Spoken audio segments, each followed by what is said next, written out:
Kimnas, you're most welcome to the studio.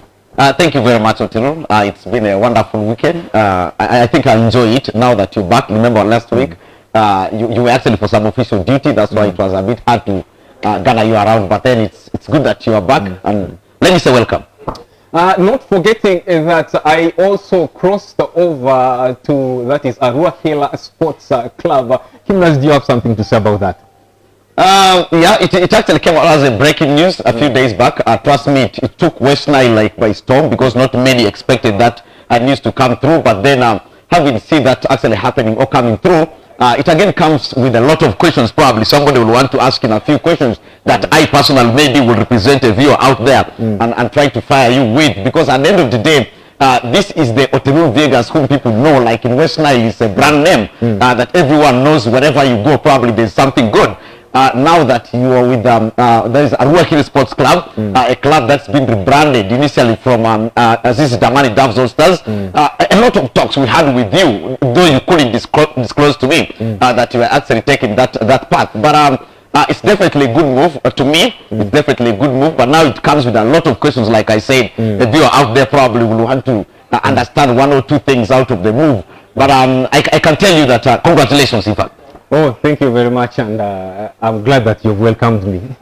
A lot probably is expected out of you, because you saw how you started the journey with Onduparaka Football Club from the... I personally, I always feel you started Onduparaka with the people who started, yeah? Because you are the first PRO and the last on permanent, that is on contractual terms, because currently they still have somebody on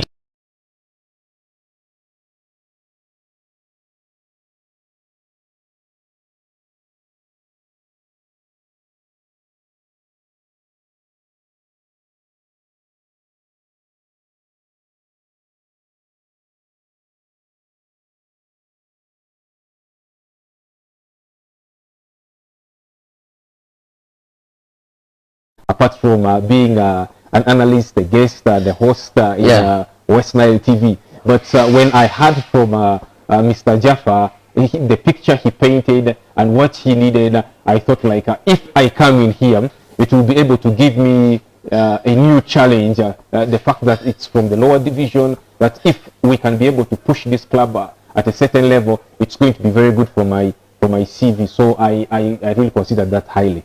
So you confirm to the viewer that you are the current PRO for Arua Hill Sports Club, before I fire the next question. People watching us right now, Lematia Adams Otenol is the PRO stroke media officer of Arua Hill Sports Club. So right away, that's a nice one. Okay, remember you had lots of offers from other clubs. Actually, there was a rumor that came out that Chetume were looking forward bringing you because your former tactician Charles Libison Babazi is now with Chetume. There was that strong rumor that came through, and being a media person, I also had to follow that up, and I discovered it was actually true. But let's twist away from that. How is life in the new office now?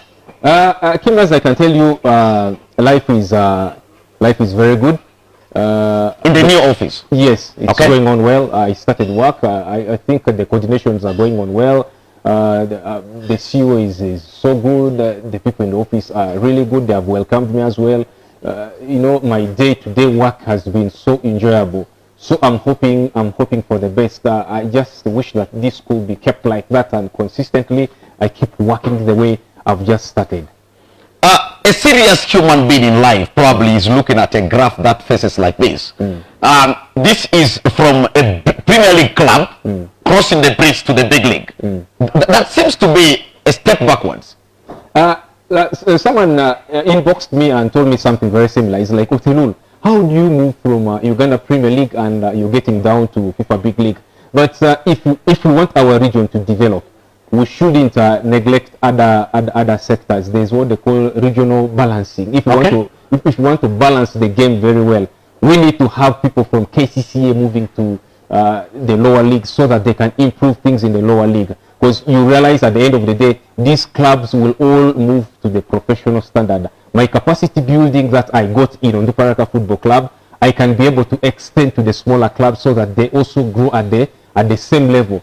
From that perspective, you realize that all these clubs will be growing at the same level. Definitely, We'll have so many players going kind of professional. We'll have the clubs playing at the topest level. You will have good coaches at the same level, and several things will change. You never know. We'll all be having sponsors, and the clubs will be solving their logistical problems very well. So that one is really needed. That's why I give you an example. You realize that the government is trying to spread the teachers around. Yeah. At times the schools will have to balance the education level. To balance the education level, okay. So that all the schools must be powerful. If you have all powerful schools, meaning that the citizens are going to be so powerful. It's just like in football. If you have people who have got proper capacity building moving to the other level, it means that things will be so well. The boys will be at the top of their game. Otelulu, you crossed the bridge to join Arua Hill Sports Club, the Townsiders, yeah? This is at a time when the club that was formerly known as that is Azizi Damani Doves All Stars, they had a media team in place, a communication sector in place, a PRO in place. They did what they could do. What new thing do you think you're bringing up to the club, the Arua Hill Sports Club now? First of all, my style of working is kind of very different. Okay. I'm an aggressive character, and I love things to go in a fast pace. So I'll bring in that aggression. Someone was saying, "Are you going to punch a journalist once more?" Probably a question like that has to come through. Are you anyway? Because Zlatan threw a scissor at Rafael van der Vaart because of the passion of the game. That one did not happen. Zlatan is still going on. He's scoring goals. He's doing something greater. So I want to put in that aggression. I want people to understand that I'm going to put things in my way, because I've realized that at a certain time that you realize when some people take this PR job up, they want to be dictated by other people. You say the fans say ABCD. Yes, the fans, I do agree, but not everyone who is going to dictate you is not the fan of this football club. Okay. You'll have people who will come from out. They just want to destroy this football club, but they want you to do things their way. So I'm going to do things in a required way, because in Jeru I was taught to do this job in the football perspective. So from there, I think that's how different I'm going to be. Otelulu, you actually became the second person or personnel to cross the bridge from Onduparaka to Arua Hill Sports Club side. This is after Titodi was confirmed as the new CEO of the club. Looking at that direction, is it Onduparaka in Arua Hill Sports Club colors that we're looking or seeing coming through? Because there was already a social media post actually that has been shared by quite a number of people that Charles Livingstone Babas probably could be the next aim that you'll have to bring at the club. Then there probably the other names who actually participated that is in the growth of Onduparaka Football Club. And then the direction seems to be heading from the bridge side now to the hill side. Are we seeing that happening? What do you picture in your brain? Kim, definitely we have been with Onduparaka. Like I said, I want to thank them so much for grooming up. I learned so many things from Onduparaka. All my capacity buildings in that sector of PR and media were being paid by Onduparaka Football Club. But it does not mean that everything from Onduparaka Football Club I'm going to copy them. I will paste them at Arua Hill Sports Club. Okay, there's some few things related in football that you can never be able to change them. But my ideas are here are kind of very different. We're having a different color. We have a different motto, and so on. So it tells you that we're going to have something's changing about our previous work. Talking about Charles Livingstone Bowers, we have worked together with them. You know, in football, people have to move with people they have ever worked together with. Yeah, that could be in plan, but it's so soon that I'll talk about this because he's contracted with Chetume. I cannot start talking about the Chetume coach and saying that he's going to cross to Arua Hill Sports Club. It's going to be so unprofessional. But in future, if all goes well, maybe I will have a chance to work together with the likes of Charles Livingstone Babas, because he understands how I work, how Tony works, and so on. And when Tony, because one of the first persons to cross to Arua Hill Sports Club was the CEO, and Mbabazi called the CEO and said, if you add Otelulu there, it's going to be so fantastic. So he's one of the people who recommended the CEO to have me at the club. Though the chairman had already done his groundwork about me, there are several people who recommended that he should be having me as the club hero and the media officer. But Livingstone Mbaba emphasized to the CEO that you having Otelul is going to be a big plus. So I'm excited that he trusted me, and if there's a chance in future to work with him, I will really accept it with both hands. Otelul, you as a person in the past, as you kept doing your PR job with Onduparaka Football Club, people said, I remember even I personally did go through a post on social media that you are the sports version or the PRO version in the world of sports, relating you to Ofonopondo as far as doing the PR job is concerned. They said you are the sports version of Ofonopondo. Very defensive, very protective. If they say good morning, you can even mean to turn that up and say turn it that down. I mean, and instead of that good morning to stand, you will want to say no, it's not morning, it's coming to midday, or it's coming to afternoon. Yet you know it's still within morning hours. Tell us about that. You're very defensive, according to the.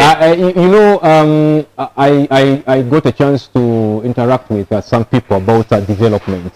Okay. The person told me he has been in Europe, he has been in Asia, he has been in so many places. He says why European countries are developing faster than African countries is that we love to put the ugly things about us so open. Okay. Ugly things about us so open. It doesn't mean that you're not supposed to say out the ugly things. There are slums in Europe, but it's rare that you see the pictures of slums in US because they think they're world superpower. They're trying to hide some few things about them. They do not want to put their nakedness out there. Okay. It doesn't mean if you have a fight with your wife, you're supposed to post it on Facebook and say, last night I had a fight with my wife. How many people do you think are going to see that as a positive, message passage? I don't think it's very positive. My job is to protect the fans. I have to protect the fans. The fans are very important to the sports club. Your job is to protect the fans, to protect the club, to protect the reputation and the image. Yes. Just like you said. Yes. After leaving, is there any change that is going to come through? Okay. I did quote you in one of the local radio shows just within West Nile, saying that no player at Onduparaka has gone hungry. Are you going to still persist with that statement if given the chance and ask that question right now? Definitely. You know, when someone goes hungry, it's hard to train. These players always come in, they train. That's why I said no player goes hungry, because no hungry player trains hard and runs kilometers. So here, I think it's going to be the same issue, that the players here, the management here will not go hungry. The fans as well will not go hungry.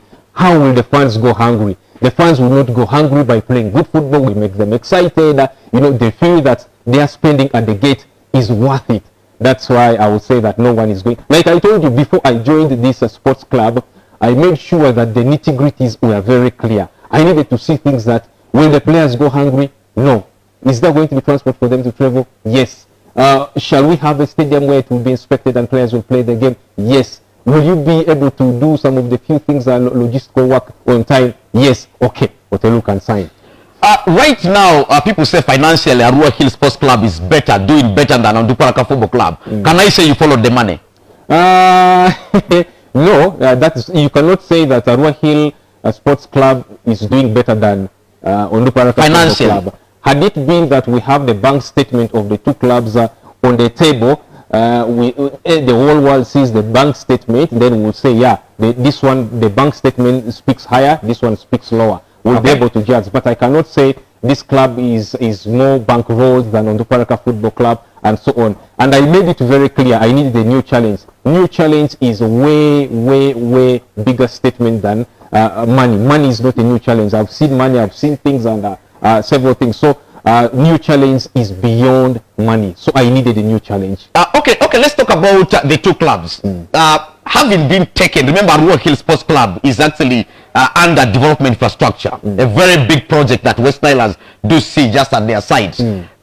If you consider the bigness, just like I said, it now been a very big project. Probably there is that rivalry that is coming through, though they play in different leagues. One is in big league and one is the top flight, that is the Premier League. Probably somebody out there is going to think that maybe in 1 or 2 seasons time, Arua Hill Sports Club will also be promoted to the top flight, and that eventually means that a big derby is looming. That is, maybe I will call it a West Nile derby or Arua derby or City derby or something like that. What do you see in it? I see a calm derby, because during those days when this football club was called the Doves All Stars, there was a derby. I never saw at any point that this derby ending in a nasty way, that someone dies or someone is bleeding or something happens. I'm seeing something very similar. You know, derbies are so important for regions.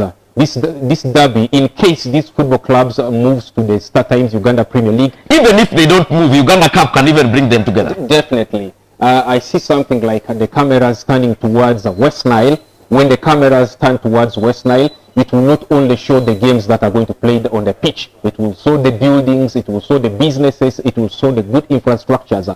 It has marketed the region. And then the cameras are going to focus this way, the lenses are going to be this way, the players are going to be marketed, the whole region is going to be marketed in all aspects. That's the importance of derby. It's going to bring money for the two clubs, which is very, very important. Had it been that the TV rights are very huge, in derbies, big derbies get huge TV rights. So for me, it's more developmental than people are trying to paint it as like there's going to be a fight between Onduparaka Football Club and Arua Hill Sports Club. It's way beyond that. So for me, I approach this derby with excitement. I always look at Wankuku being located next to Vipers Sports Club. Yes, and there was a Mary's. moment that Express were going through difficult times. It was the same chairman of Express, that is Lawrence Mulindwa, who tried Vipers. to give of Vipers. Lawrence Mulindwa tried to give Express some money to make sure that they solve their problems. So this is the importance of derby. If you really sit down and you can exchange players and things can be easy for you. When we're going through trouble, Onduparaka Football Club can step up and help us. When they go through problems, we make sure that we help them so that we stay in the game, we attract camera attention, we attract journalists, we attract people towards West Nile because of derby. Your response is perfect, and it has actually been in the perspective of the two clubs coming together to play a beautiful game, and again the business aspect and the region actually been on cameras. But let's talk about the perspective of the fans. How will the fans of Onduparaka Football Club have you in their sides? I've seen people leave the football club and come back and play against the football club. The response has not been bad. I've not seen Mohamed Shaban never had a good time at Greenlight. Mohamed Shaban never had a good time at Greenlight, but maybe the way he left was it was not the best they expected. But look at the way I've left the football club. Okay. I wrote a good apology to them. I sent my greetings to the fans, and I still feel I'm serving the same region, the same players, and this football club at some point they share fans. You find people who support Onduparaka Football Club support Arua Hill Sports Club. It does exist. All in all, I will not make everyone happy. During my days at Onduparaka Football Club, even the people who never liked me, they never liked me. Okay. I also had a very huge number of people who liked me so much. So it's not a point of making everyone happy. Ronaldo does not make everyone happy in the world. Messi does not make everyone happy in the world. So when I look at that, I will not make everyone happy, but I'll try my best to make everyone happy. Quite a number of professional players came up congratulating you upon being announced as the new PRO of Arua Hill Sports Club. One of them probably is Atoha Rashid. I did see him on social media. There was Gaddafi Wahab who also came on, and quite a number of players. I just mentioned a few. Looking at you as a person, and in relation to what happened to the club in the past, maybe this is the last question I'll have for you. The picture that Doves All Stars, before it actually became that under DI, it became Arua Hill Sports Club. There was that say probably just in the community, if you don't put on a council, then you don't qualify to stay at the gate to collect money, to do money collection, to actually play a huge part in the club. Has that changed? Have you tried to change that, or you're seeing a different structure in place? You know, one of the things we emphasize why we sat with for management meeting together with the chairman of the football football club, that is Jaffa. And I know maybe before you respond, did you see that before, like in the past? You don't put on a council, you don't qualify to be at the gate. I didn't focus so much on that, because every time I watch the game, I focus so much on how the boys are going to play. Are they good players, and so on. That's what I focus most on.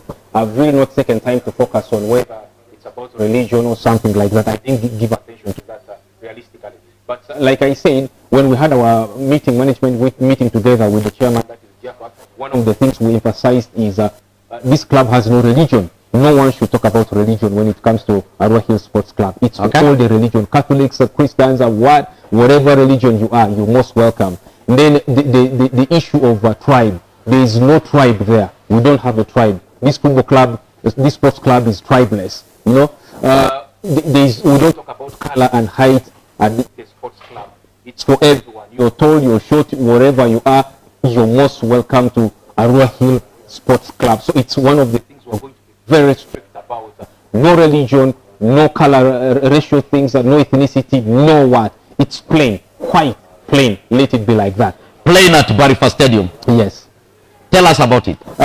We are going to play at the Barifa Stadium for the meantime in the football big league. In 2021, our plan is to shift to Arua Hill Stadium, which is being constructed around July in 2021. We are going to shift in the big stadium. So for the big league, we are still going to be at Barifa Stadium. And when we finally leave Barifa Stadium and shift to Arua Hill Stadium, Barifa Stadium is going to be our training ground. Then we shall be playing our official matches at the Arua Hill Stadium. As we transit to the next chapter that is coming through in the West Nile TV Sports Show right now, maybe I'll task you, because you have not physically, I presume, you have not physically met the Arua Hill Sports Club fans, like to have a chat with them physically. Describe Onduparaka fans in less than 10 words. Onduparaka fans are calm, they are aggressive. If I mean calm, it means that, they don't look for trouble. They don't look for trouble. Okay. If I say aggressive, they support the boys hard. And that's how I would describe them. And I used to say that the best fans in Africa. Probably somebody, Ali Kiba from down, East Africa, still down, did also say that to him he supports Onduparaka and Polokwane City down in South Africa. And the reason is simple. The fans are very supportive. And I still support Onduparaka Football Club, by the way. Wow. I support these two clubs. Arua Hill Sports Club, I'm going to do everything. I support them. And I will still support Onduparaka Football Club. Even if someone slaps me and does what, I'm still going to support this football club, because it's very good for the region. Wow, quite interesting from Watelu right there, of course, telling us a lot about his journey. And now with Arua Hill Sports Club. We have a lot to cover in our sports today. Yeah, we have so much to cover now. I will take it over from Kim, as he has tortured me so much. But again, let's look at, we have talked so much of big league. There are also news coming about that is Star Times Uganda Premier League is supposed to resume on 17th October. That is next month. Kimnas, let's look at the resumption of this league, Star Times Uganda Premier League, without fans. They said, yes, the games can resume, but without fans. How will this be for the community clubs like Onduparaka Football Club, Paida Black Angels, and so on, the league resumption? Just 2 days ago, I did see Hassan Kasinje, the deputy, of course, AIGP of police, did come up saying that probably some clubs in the top flight are going to go down. They are going to dissolve. Yeah, they're going to be dissolved because they'll probably not have the financial muscles to follow the restrictions that have been put through. Because if you look at the guidelines the president actually did give last Sunday, one of the strongest points he made was the SOPs, which probably everyone will want to follow. But now looking at the restrictions, you talk about testing the players 47 days, hours before the game is played, and then quarantining these players for 14 days before a match is played. Probably these are difficult tasks. How much do these clubs actually have in their bank accounts to have all this? If you look at the round of tests for any club in the Uganda Premier League, let's say a single round of tests for all the players who are going to play, maybe a single game, probably will cost up to 7.5 million Ugandan shillings. This is a very huge sum of money. So the question comes, do they have, is it going to be the federation providing this money to these clubs to actually undertake this testing? Is it going to be is it going to be a communal test that will be actually initiated by the football governing bodies? If that's not the case, then it's going to be quite difficult. Then bringing you to the aspect that you just dropped in about the community clubs, and of course football without funds, as we all did say. I remember making a post on social media some few days ago. I did say, if football returns without funds, then I expect schools to return without students. So it sounded weird, but at the end of the day, you will discover that the reality check actually has it that the club probably, the different clubs, more especially the community clubs, will definitely be looking forward to whether they can be able to provide all these things that are needed. Then you talk about the gate collections. This is where the biggest revenue has actually been for the community clubs. You mentioned Paida Black Angels and Onduparaka Football Club as an example. And probably I also have Arua Hill Sports Club as one of them, because at the end of the day, the name Arua Hill Sports Club, where you already are, and again, your focus is definitely to work with the community. So that to me also leaves me with the question of how these clubs are going to raise money. At the end of the day, it is money that actually sees the effective, that is a transition, effective running in of the clubs. So quite a lot of things need a lot of money. And 80% of the revenue these clubs generate is, to me, from the gate collections. So how are they going to really push and go through with all this? It's a very difficult task, according to me. I also do believe the same. It's going to be a very huge task for the Uganda Premier League clubs that's based on the community. We talk about the community clubs where the money is based from people who really will have to pay at the gate for them to access and go higher. Do you think the federation has to step up and help this club? I give you example of Onduparaka Football Club. They use the gate collection to transport players, to feed players, and so on. At this point where you still don't have a sponsor, these community clubs bank so much on these funds to get some money. So do you think the federation has to consider the community clubs are different from the likes of URI, that the institutional clubs, the likes of KCCA, the likes of Police FC? For fairness, it would work that way, but then the question of even the institutional clubs will again come up and say they don't have budgets. This time things are hard. I think it now zeroes down to all the clubs in the country. At the end of the day, you'll discover, unless the federation wants these clubs dissolved, then they will not have to step in. To me, I believe the relief fund here and there, that's all been given or emitted by the bigger bodies, probably needs to go down to these clubs to help these clubs.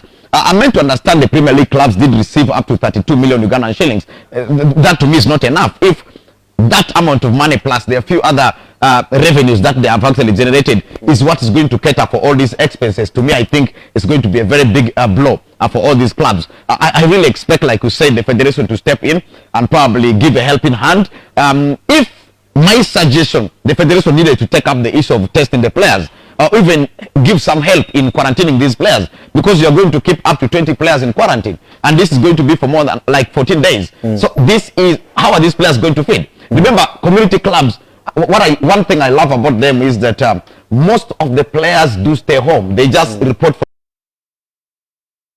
training, they go back to their families. So if they are going to be quarantining these players, then it means the club will have to give money to these players to even support their families when the players are for quarantine. So that in general becomes a very big burden. So at the end of the day, the federation, like we said, has to step in to give a helping hand. It applies to all the clubs to me in the country, not only the community clubs. All the clubs will definitely come up raising complaints.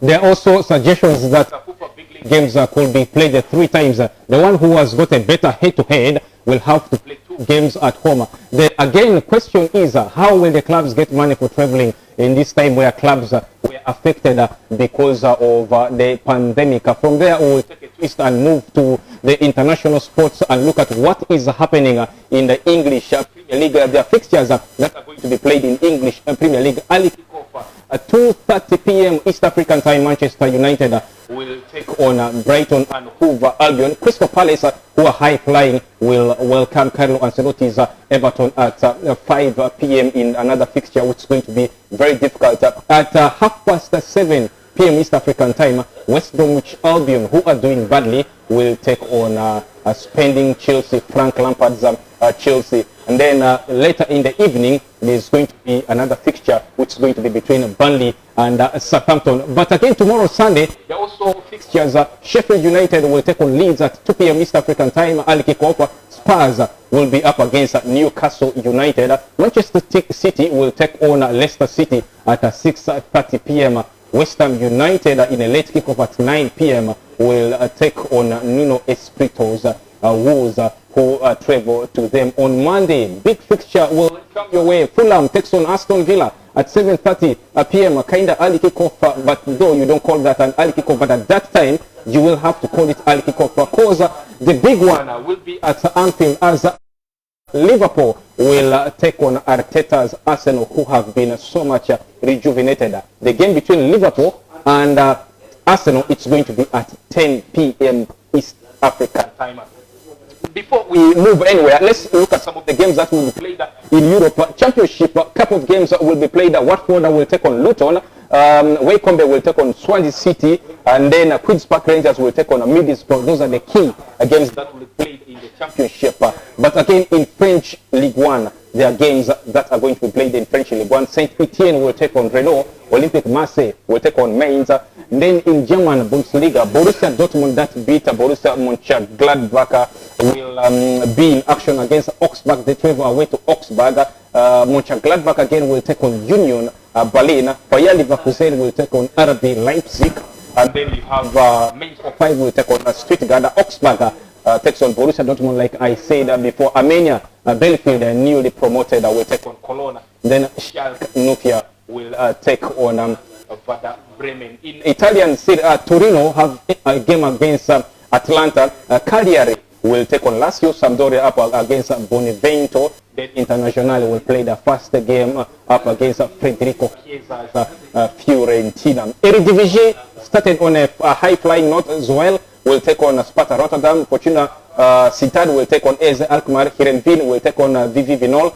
Ajax will take on Vitesse. Scotland, games going on. Hamilton up against Dundee. Livingston will take on St Johnstone. St Mirren will take on Kilmarnock. Then in Spain, Deportivo Alaves will take on Getafe. Valencia up against Huesca. Elche will take on Real Sociedad. And Real Betis at 10 p.m. welcome Real Madrid in a game where Real Madrid played the first game. It was a draw, but this time around they need to get the result against Real Betis because Barcelona are yet to play their first game in Primera Division. Our key focus will be the early kickoff between Manchester United and Brighton and Hove Albion. I know Gary Potter's side looks to be more composed than last season. They are a very good side. If you look at the few performances they have put in the Premier League restart, I think has been a fantastic one. Now that the Premier League kickoff are also on a very good note for them. They have never disappointed. They are coming up against a side that to me is very depleted, right from the dressing room. If you look at Manchester United, many people have actually asked questions why Manchester United is not doing well, but I have quite a number of answers to that question. If you look at Manchester United right now, this is a United side that has their captain Harry Maguire solving issues in court.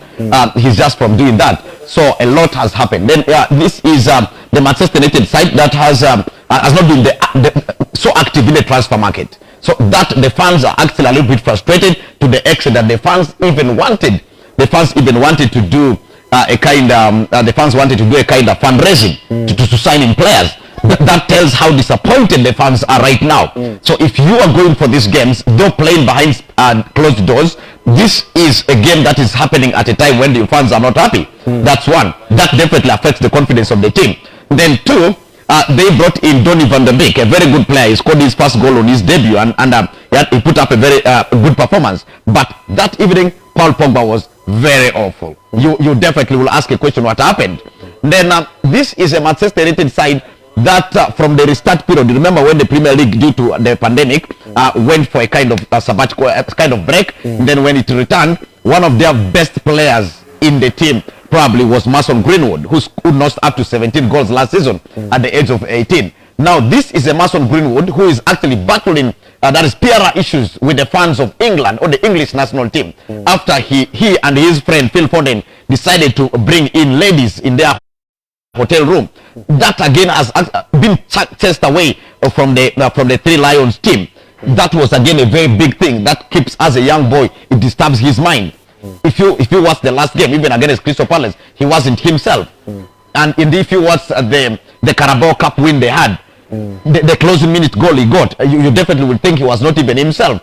So you'll realize in summer United has a lot to fight, that is to get back to where they belong. They completed the season on a very high note, finishing in top 4, but now coming up against a Graham Potter's side that probably is looking forward to scooping a win in this game, knowing that they are playing at home. So probably it's going to be a very big task for United. But now the question that I'm raising is, they are coming up against a frustrated United side that lost it to Crystal Palace 3-1, very embarrassing, and they probably want to put that shame aside and start getting results. Remember, they started playing Premier League very lately because due to their engagement in the European scene, they were actually given 1 week break. That actually meant that they are yet to have their second game in the Premier League when majority of the clubs already having their third game. So that tells United in 3 weeks will not want to do without any single point. It's going to be a very big disappointment for them. So Ole Gunnar Solskjaer, though, is getting the support from the OBs of the club, but they won't take it any longer if they continue to lose games. So today, to me, is more of a must-win for them. But for me, I look at this side, Brighton and Hove Albion this season have been a match change. I think it's a good change for them. Yeah. Have switched to back three. You've got Webster, you've got Ben White, who was formerly with Leeds. They tried to sign him, they refused to give him up. And then there is Lewis Dunk having that back three, and the arrival of Lamptey from Chelsea, Tariq, I think has been he is a revelation for them. Addition for them. Then that player called Baisuma, I think he's very calm. He's giving them a chance to possess that ball and play the ball. Their kind of style of play is coming. Someone did say some time back he hates the way Brighton plays. But now if you look at Brighton with Baisuma in the midfield, there are so many changes. They look more calm. They look more a possessive side. And you also do credit Adam Lallana for coming into the team, and he's giving them more calmness up front. He has given them more confidence. Of course, you're having a player who has won UEFA Champions League. Why not to have all this confidence? But from the Manchester United perspective, I think Manchester United have a big problem to solve. First of all, you look at some of their selections, you think the selections are not on merit, because at times you really feel Ighalo has to come in and take his position and play for the club. Because Rashford most times is looking rusty. Antonio Martial is trying his best, but the consistency is affecting him. And one of the things is that the coach is not so vocal. I've seen, look at the coaches who are winning of late. Go to Europe. A coach that won UEFA Champions League, Hans Flick, has been on the touchline with the boys, very vocal, trying to give instruction. Look at Jurgen Klopp. He's always vocal, talking to players, giving tactical instructions. Look at Arteta. He has come newly. He has won two trophies. Though not, some people don't consider it to be huge, but he has always been on the touchline, very vocal, trying to give instruction. Look at where Solskjaer is. He's in the VIP section with a laptop. I think that has been a very big problem, because gone are those days when coaches used to be too smart, smarter than any other person, as if they own the club. They would dress better and smarter than the club chairpersons. That is gone to me, because I've also looked at the statistics. If you look at the coaches, one of the best coaches that personally I rate in Ugandan football is Charles Livingstone Babazi, and I've only seen him in a suit just once. I think that was a good day for him, maybe a bad day for him, because on his good days he has always loved using casual dresses to actually stand on the touchline in Ugandan perspective. Then I've looked at Abdallah Mobiro. He's one of the best tacticians to me in the country. He's very simple. You see how he dresses sometimes. So that also transforms to the Premier League. In Europe, a lot of coaches who are doing extraordinary things, they have been simple. One of them probably to me is my own Marcelo Bielsa. Marcelo Bielsa has that kabuki of his. He always puts on and sits down on a water tank. There's that small water carrier that he uses normally to sit on. That tells how smart and winning oriented a coach is. Probably the players will understand, yes, why is this tactician actually standing in the line and making all those words, making a lot of noise here and there and trying to whistle. That communicates a lot to the players. It motivates the players to work extra hard. I think again to the United side, it's a must win. Like I said, it's a must win for them. Should Manchester United fail to win the game with Brighton today, which is actually getting underway just in 3 hours or 4 hours time, probably Ole Gunnar Solskjaer, there will be a question of why was he inactive in the transfers? And again, I'm seeing them pressing a panic button in the transfers, because losing this game today to Brighton will mean that United will have to do all they can to sign a player to scare the rest of the club. Remember, United in the past had that Old Trafford aura. Every time you come to play at Old Trafford under Sir Alex Ferguson, the first thing is, shall we get a draw? The first target you have is to pick a draw. But now, from the let's look at the team news. If Manchester United, Van de Beek came on against Crystal Palace, he scored a goal. He was looking so sharp. He was looking so great. Yeah. And then the last game they played and he was the man of the match in the Carabao Cup. He was man of the match. You will say that he has to start, and when he has to start, it means that one of the key midfielders has to be on the bench. Who should go on the bench?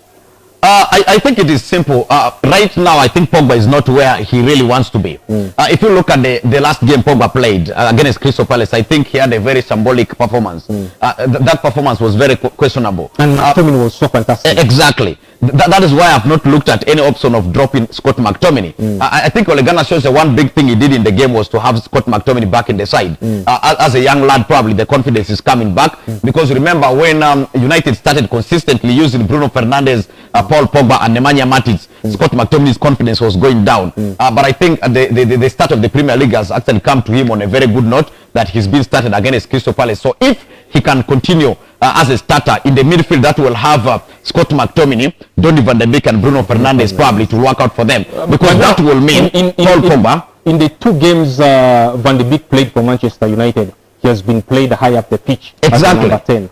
Against Crystal Palace, he moved high up the pitch. He was always at the goal mouth of Crystal Palace. That's how he scored that one goal. And then in the Carabao Cup, he was played as a number 10, and he was man of the match. Now here you have got Bruno Fernandes, who owns that position. Do you look at Solskjaer trying to drop him, Van de Beek trying to play as a double pivot with McTominay, then Bruno Fernandes goes high up?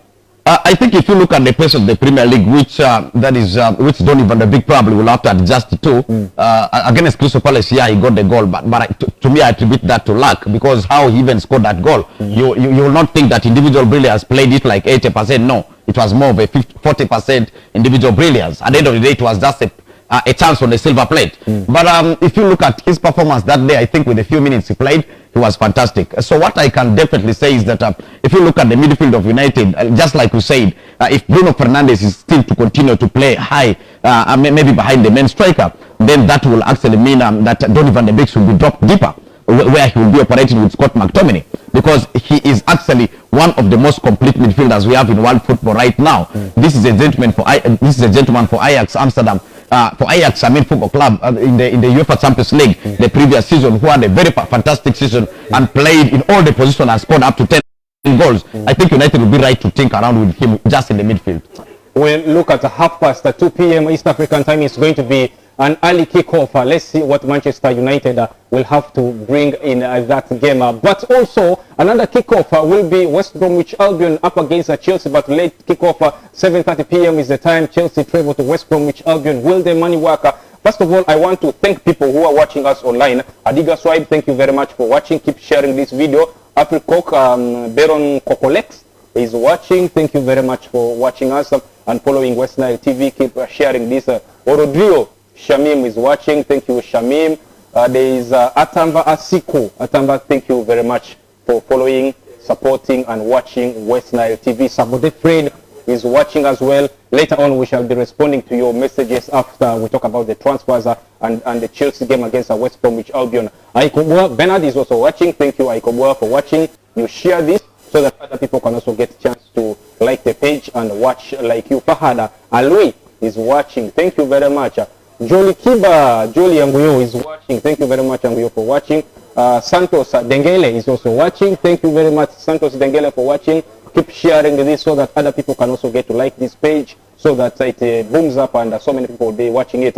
Emmanuel Anguzo, hi to you and thank you very much. Greetings. Then Meet Opima, thank you so much for watching this.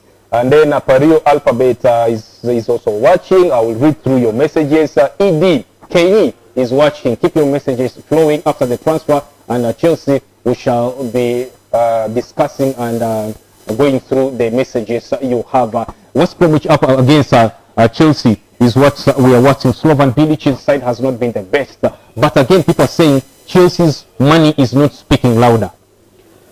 Chelsea's money started speaking louder over the week. We did see how they got that win against that is Barnsley. They did whitewash them 6-0.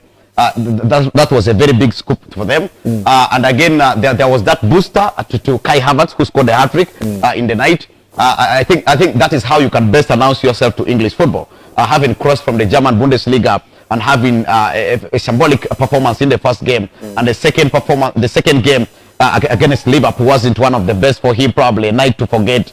And then you are coming up against a lowly rated, that is Barnsley, and scoring a hat-trick against them. I think that is a boost enough for Frank Lampard's side now to have him consistently. Maybe today, if he can even be able to start. If you look at the West Bromwich Albion team, I think playing at Hawthorns in this game, they came back to the Premier League and life has not been so good for them. Now that they're coming up against a side that was the most active team in the transfer market, probably bringing in all the players in this world, any coach will actually go for. And now having remember against Liverpool, one thing I noticed was that Kai Havertz, I mean not Kai Havertz, but Timo Werner, who is now their main attacker at the moment, that is Chelsea Football Club, under Frank Lampard, you will think that the Blues had all their hopes on him. And again, over the week, when they won that game in the Carabao Cup, I remember Tammy Abraham, surprised the world. He had up to 4 assists. I think that's also enough to say that, okay, if Timo Werner is yet to adjust to the Premier League's that is tenacity, then why can't we have a player of Tammy Abraham also to start, because he's already fully fit? I think Frank Lampard is definitely going to scratch his head coming up with the starting lineup for the games today. But I believe against West Bromwich Albion at Hawthorns, probably I see them winning this game. Yeah, I see them winning this game. Though they have somehow their midfield to me has been a problem, because having not trusted or entrusted N'Golo Kante for that start, and Jorginho also being linked with a move away from the club, that already tells that Frank Lampard's midfield will continue to be depleted, will still not be that confident midfield, because by merely linking themselves with a mood for Declan Rice from West Ham United, that clearly indicates that he no longer trusts the midfielders he have, more especially the holding midfielders. So that is enough to say that if West Bromwich Albion are to get something out of this game, then it will be because of their midfield, Chelsea's midfield issues. But I believe they are in a very right state. Mateo Kovacic, fully fit, fantastic. Then Tammy Abraham, like I said, good. Then Olivier Giroud probably can even be a starter in this game. But I believe they will still go with their front three that they used in the previous Premier League game against Chelsea. I think having Mason Mount, they did use Mason Mount against Liverpool. Then they did use Kai Havertz. Then there was a Timo Werner. And again, Timo Werner's style of play, again, one thing that I still continue to question is that he's a very fast attacker. Very fast. So Liverpool simply managed him with Fabinho being dropped deep as a central defender. And this is a Fabinho who would allow him make the runs and he goes for the ball. I think Fabinho was very fit, actually was very fine brain-wise in that game. So will West Bromwich Albion be able to mastermind Timo Werner's pace in this game just the way Fabinho did? I think that's $1 million question. I think Timo Werner is going to score his first Premier League game. That's what I'm thinking. Albion, probably. But before I talk about Chelsea, I gave my view about Chelsea. Joy Charles, thank you very much for watching. Suru Imbati, Richard, thank you very much for watching. Keep sharing this so that you will get your brothers and sisters on board as well. Andy is watching. I'll read through your messages later on. Adi Palma is watching. Drabe, thank you very much for watching. Imbati again is here watching. God's will reigns. Okay, we're talking about Chelsea. I think Chelsea, they have got good players. They signed very good players. But my question mark about Chelsea's transfer business has been from the back line. Because, yes, Thiago Silva is very experienced. He's 36. You are not sure what he's going to give you in the league. You are not sure. Definitely, you're not sure what he's going to give you. And then you look at the Zuma and Rudiger. At times, you feel these are Mr. Calamities. And Rudiger is being actually drafted out of the team. Exactly. I think he's having issues with Frank Lampard. He should have signed a centre-back who is around 25 years of age, very reliable, and someone who is better than Rudiger, someone who is better than Zuma, someone who is better than Christensen. to bring the whole confidence in the defense. The wing back positions are fine. Ben Chilwell is a very good player at the left back position, right back, the good side. But that centre back position, like you said, the midfield still looks like there's a problem. Golo Kante is not himself. He has had fitness issues, he's on and off. Though for me, I look at him as the best holding midfield in the world. But the consistency is not coming there. The injuries have affected him. That has extended in the Chelsea game. Chelsea now do not have a player who can win the possession back so that they can be able to initiate attack. But the new signings up front, they're top class. Timo Werner's confidence is kind of affected. I looked at that chance he missed against Liverpool, one-on-one with a goalkeeper, something that Timo Werner cannot miss in the German Bundesliga and for the national team. So you attribute to that maybe the media is trying to put their claws on him and so on. So for me, if he gets the confidence, he begins scoring, he looks promising, he looks scary. Every time he gets the ball, you feel like something is going to happen in the Chelsea team. So Otelul, a Chelsea fan once asked me, kicking for their defense to actually get better and okay, what should they possibly do? I did say that I think King Power Stadium has been more of their academy. They will only go there and pick players. Even Leicester City, after winning the Premier League, they lost quite a number of players to the Stamford Bridge outfit. They brought in Golo Kante, they brought in Danny Drinkwater, they brought quite a number of players. Now that they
minutes to go. Sorry for those technical issues. Of course, it's power issue, the Wenereko issue. Of course, you know, Wenereko always frustrates us like that. Some people say that no vote, no power, something like that. But let's leave that one to the politicians. We were talking about Chelsea, and I did tell you that we shall go and watch Chelsea at 7:30 East African time PM to see whether Timo Werner is going to score his first goal for Chelsea is yet to be seen. That will take us to discuss about the tips. By the way, I did tell you that we are going to have the tips for you today in case you're someone who loves to put money and bet and make some money. The other week I remember we gave you 7 games. Out of the 7 games, 6 games were correct apart from Nice being beaten 3 goals to 1. I remember doubting that particular game. Yes, Kinders was doubting that game. But now here we're giving you tips. One of our key advice to you is that do not borrow to bet. One, you have to be above the age of 18 years. That's when you can bet. Don't put all your money in gambling. Do it for fun. Enjoy it. Don't do it for getting rich. So I'm giving you some tips for you to bet on. One, I'm starting game number 1. I'm giving you the tip of the game between Manchester United and Brighton and Hove Albion. I think they're on pressure. They need the game badly. They could win this fixture against Brighton and Hove Albion. That's your first win. The odd is 1.75. That is for Manchester United. And there is another game in Russia. Zenit St. Petersburg takes on Ufa. So a win for Zenit St. Petersburg is ideal. It's where the former Liverpool centre-back Dian Lovre now plays for Zenit St. Petersburg. So a win for Zenit St. Petersburg. The odds are not so huge, but it can multiply the Manchester United order and take it to, let's say, to 2. And then Saint Etienne in the French League 1 have a fixture against Renault. In that game, you can choose to go for an under 2.5. Saint Etienne, since the resumption of French League 1, have not lost a game, and Renault have been on form. It's going to be a tight fixture. Saint Etienne will make sure that they're on top of the table, because now Paris Saint-Germain are not on top of the table. Traditional club like Monaco, who have been so powerful, are not on top of the table. Lyon are not on top of the table. It's Saint Etienne that's on top of the table. And Renault is chasing them so high that it's going to be a tight fixture in the home of Saint Etienne. So go for under 2.5, which means the goals should not exceed 2. It's like a 2-0, 1-1, 0-0, something like that will be good for you. In Austria, Red Bull Salzburg will be up against newly promoted Raid. We give a win for Red Bull Salzburg because they're a proven side. They play in the Champions League. They have very good players. Players like Sadio Mane came from that club. So we think their pedigree up against a Raid will play. They will have an away win up against a Raid. The odd is 1.18, but it's going to be so good for you in case you're staking big.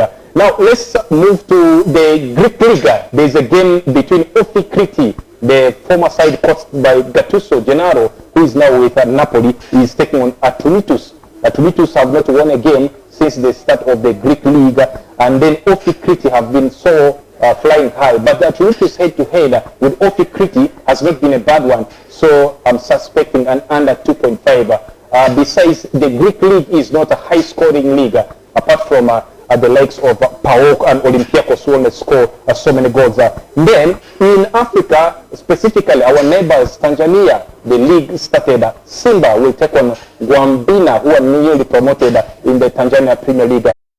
We expect Simba to collect maximum points at home. They had a game against Biashara United. They did beat Biashara United 4-1, and I think Simba will keep their form at their home ground. And those are the tips I've given for you. Manchester United 1, Zenit 2, Saint Etienne 3, Raid 4, Ofi Kriti 5, Simba 6.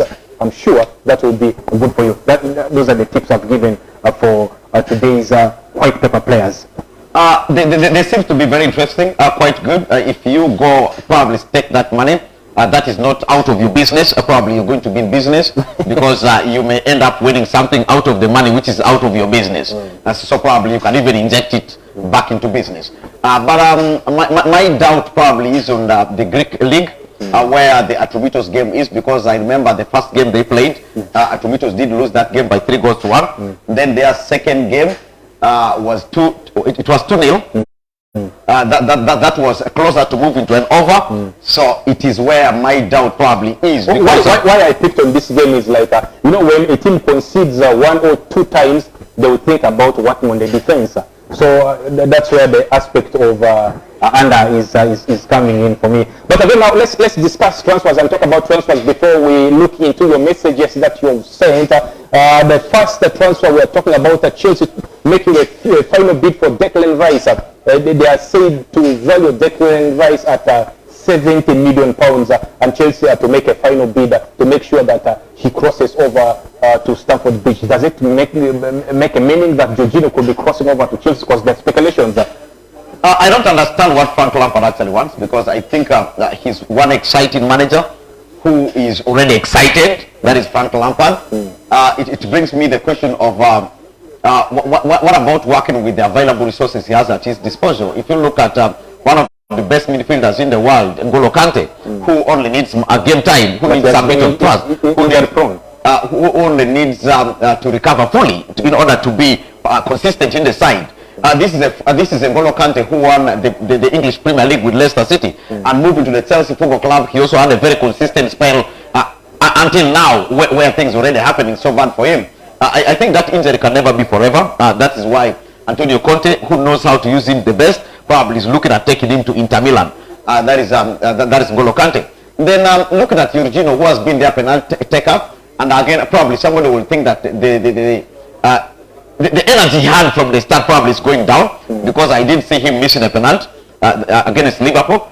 Something that has not been in his vocabulary, because we have seen how he has been scoring penalties. Every time he's on the ball, meeting the goalkeeper, and then the ball hits at the back of the net. But that has never been the case the last game he had against Liverpool. And remember, this was a very big game. So that tells you what it means by the rumors that are linking that is West Ham United midfielder Declan Rice to the Chelsea side. And again, if you look at Declan Rice, what special thing is he bringing to the Chelsea team? That is probably where my focus is. I think Declan Rice is a traditional midfielder who probably will sit back with all those tackles. And again, in the modern era where you have players like Timo Werner, you have players like Kai Havertz, you have players like Tammy Abraham, and all those attackers like Christian Pulisic, you don't, to me, need that midfielder who is going to be causing injuries, seeing blood coming out of the opposition players. At the end of the day, you need a midfielder who only goes for that ball, picks the ball, does not harm you, sends the ball to the players up front or to his fellow midfielders before they actually send it to the attackers. So Declan Rice to me is an orthodox midfielder who loves playing it. Of course, where he's actually most times deployed is where he protects the back four. But this is a traditional, that is a Makelele type of player, which is not in the modern era, to me, the focus of the modern day football. At the end of the day, you are going to bring a player who is not going to be so consistent, and with the pressure of coming up to a very big team like Chelsea, where they have spent a lot of money, and probably cannot come with an amount less than 50 million pounds. So probably that's going to bring in a lot of pressure on Declan Rice. I think Frank Lampard is just acting.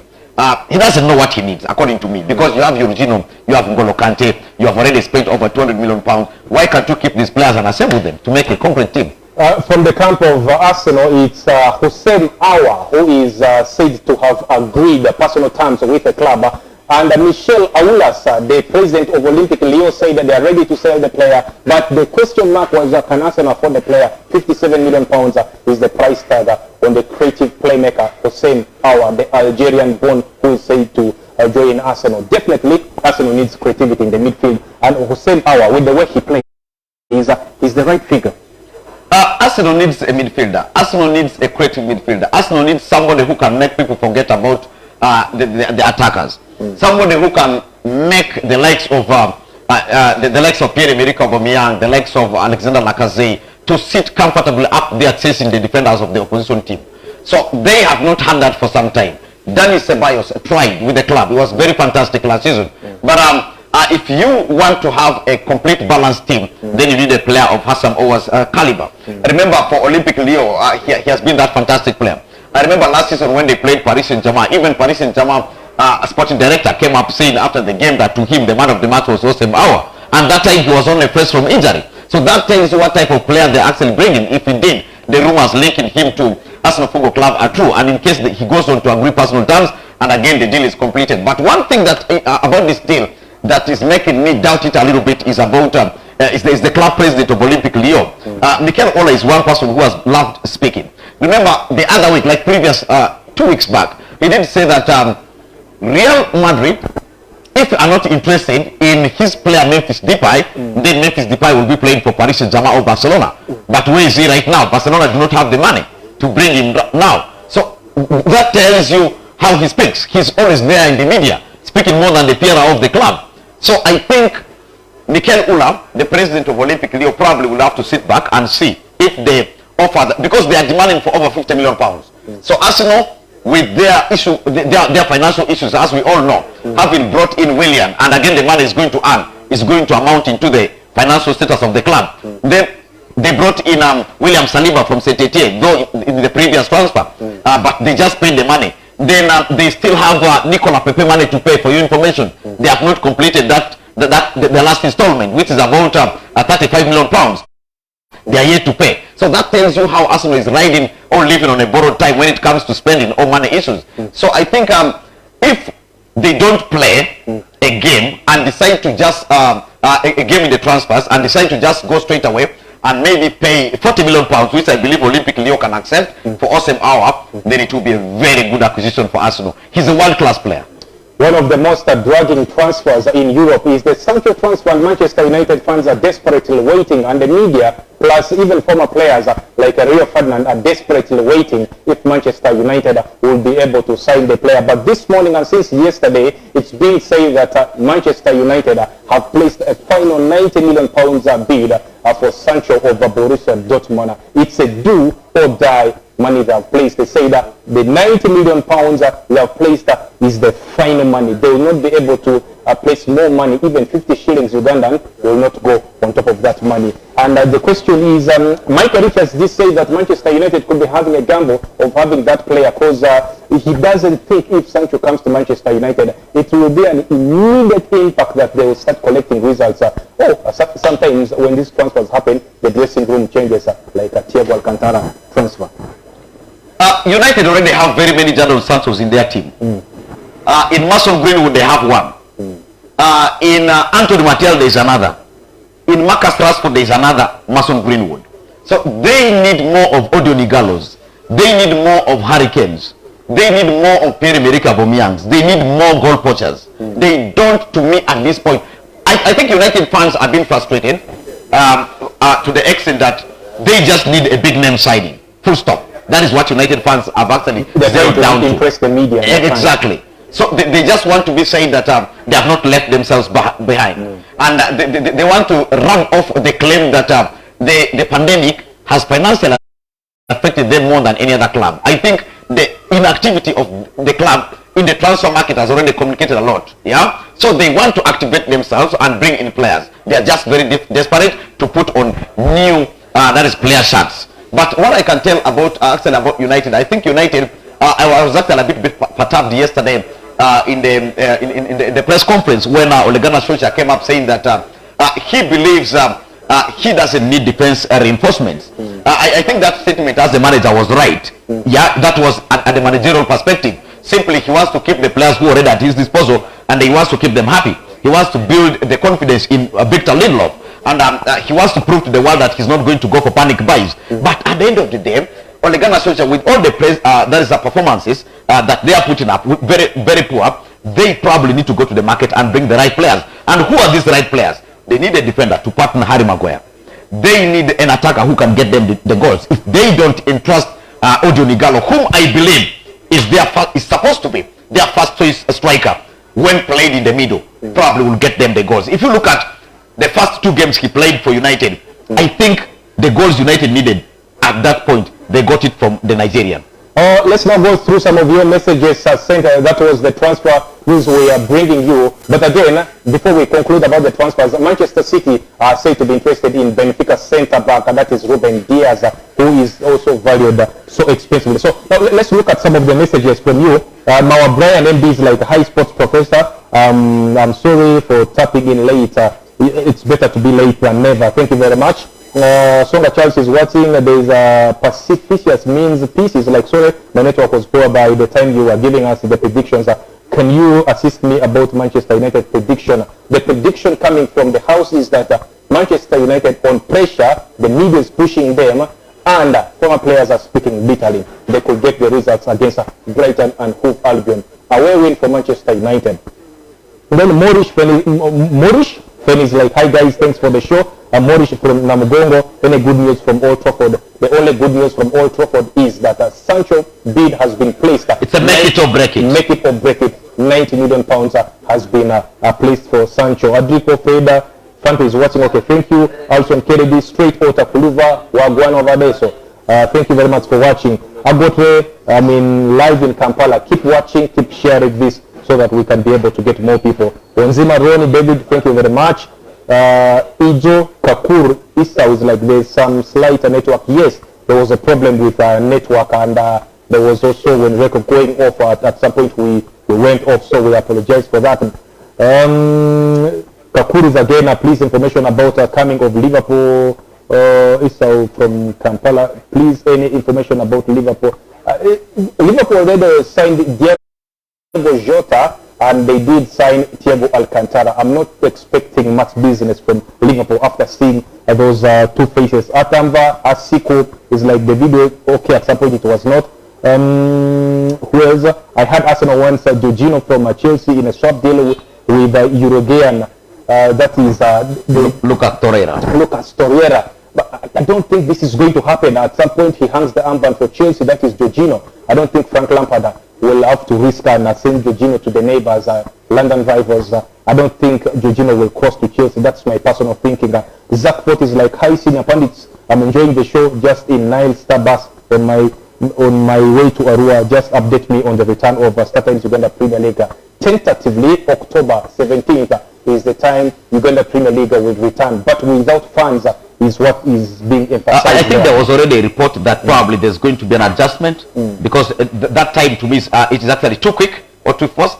So the Premier League probably will be pushed the restart. Then Mansuru the Great is like, thanks for the program. I like the analysis. Mansuru, thank you very much. Then there's Abolo who asked me about my new role. I'm going to be the PRO and media officer of Arua Hill Sports Club. Arua Hill Sports Club, they play in the FIFA Big League, trying to fight their way to Star Times Uganda Premier League, and they will also host their games at some point at the newly constructed stadium that is Arua Hill Park Stadium. Something to say before we close up? Yeah, it has been a nice one with you, the viewer. Thank you very much. Council Angozo, I want to say thank you. Last week you complained. I'm told you celebrated your birthday, but behind closed doors.